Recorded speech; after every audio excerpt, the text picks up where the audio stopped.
ओठावा के लालिया अरे कनवा के बोलिया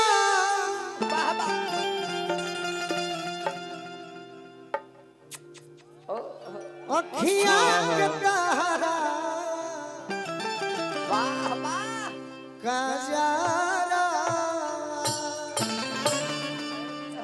किए हो धना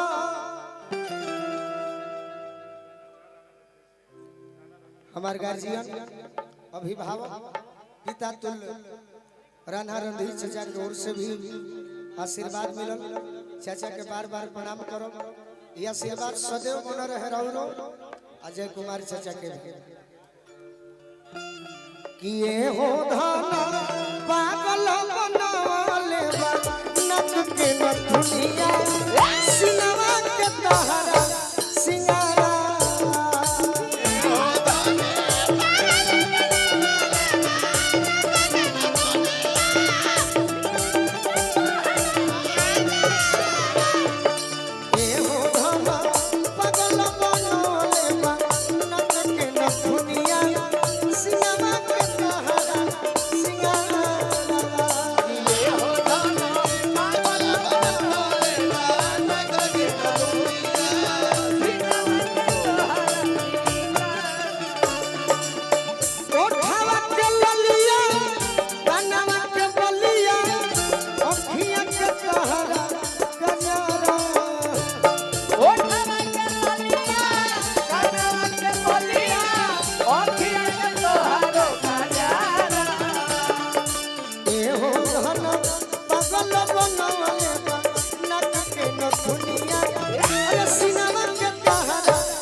तो गीत पूरा करे के पड़ी नु छोटू बाबा।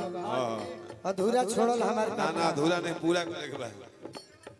दहिया चढ़ावल तार कितना बड़ाई करी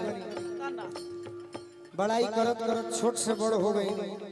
मातर से मोटा हो गई तार कितना बड़ाई करी हाय दहिया चढ़ावल लागे सोनमा के पानी सोनमा के पानी हो सोनमा के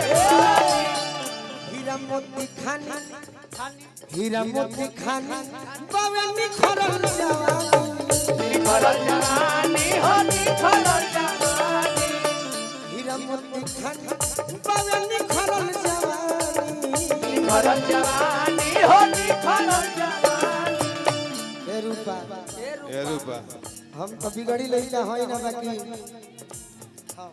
तारा के देख के बिगड़ जाई। अच्छा तू लोग एक और दीवाना हो कि हमार दीवाना हो हाय रे जमाना हद हो गई एकरा के गोलू राजवा रद हो गई जा प्रेम पटेल जी प्रेम भैया पड़री से हमरा के आशीर्वाद देले बनी रूपा अगला जन्म हम हूं लेडीज बनो बड़ी फायदा अगला जन्म में रूपा के बहन बन जी हसल मधियस अरे चुएला ललैया चांदिया सु चमके लीला हो गोरी बबल बनवले नख के नथुनिया सिनवा के तहरा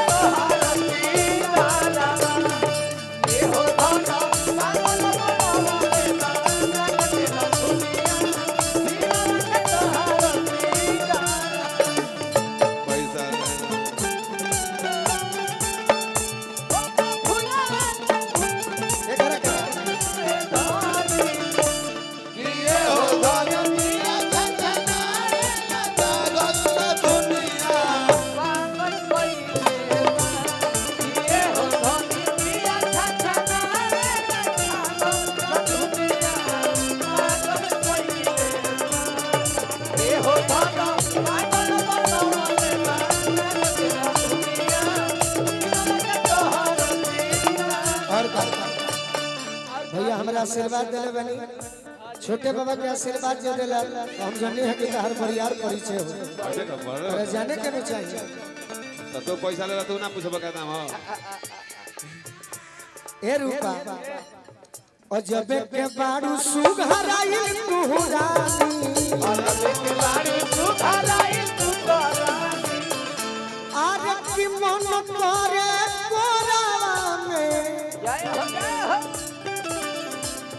मन करे कोरावा में ली तोड़ के बानी मन करे तोरा में तो के सानी मन करे कोरावा में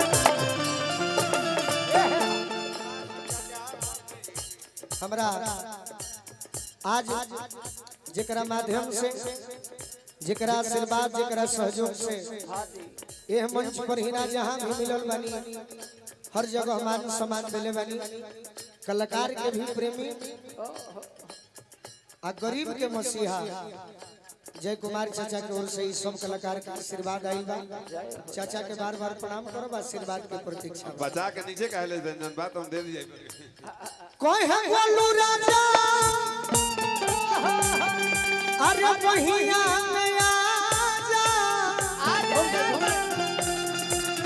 दहजन पटेल के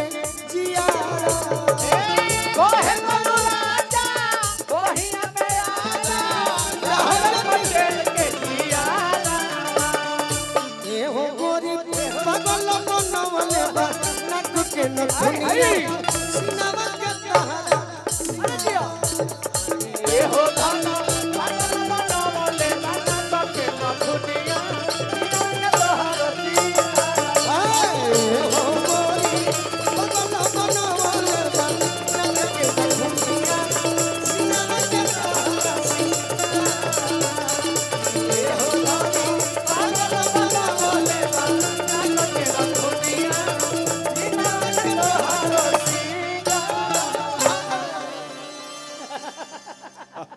आई रवि रंजन भैया मंत्री